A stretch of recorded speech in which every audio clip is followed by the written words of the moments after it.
Des images saisissantes d'une fusillade survenue à Toronto. On est en juin.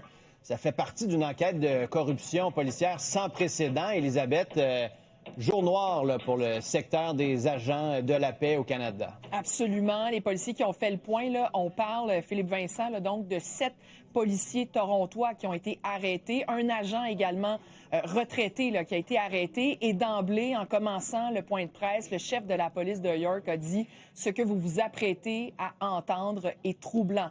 Alors, ce qu'on soupçonne, là, ces policiers d'être reliés à différentes activités criminelles là, qui ont eu lieu dans la grande région de Toronto. Donc, des policiers qui ont eu accès à des informations confidentielles qui les auraient ensuite relayées à des membres d'organisations criminelles. Parfois, ces informations là, concernaient d'autres agents policiers et les auraient relayées en échange de pots de vin et ça aurait permis par la suite de faciliter différentes activités criminelles. Là. On parle d'événements de fusillade, de vol, de trafic de stupéfiants et même de complot pour meurtre. En fait, toute cette enquête, Philippe Vincent, a débuté le 25 juin dernier. Là, vous voyez des images d'ailleurs qui ont été présentées durant cette conférence de presse.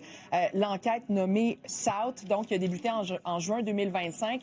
Et à ce moment-là, ce qui est survenu, c'est un événement de complot pour meurtre là, qui visait un membre de la direction des services correctionnels ontariens. Il y avait 3 suspects d'ailleurs qui avaient été arrêtés là, suivant cette attaque. Il faut savoir que certains des policiers arrêtés là, également hier sont visés par d'autres allégations, là, des accusations en matière de trafic de stupéfiants.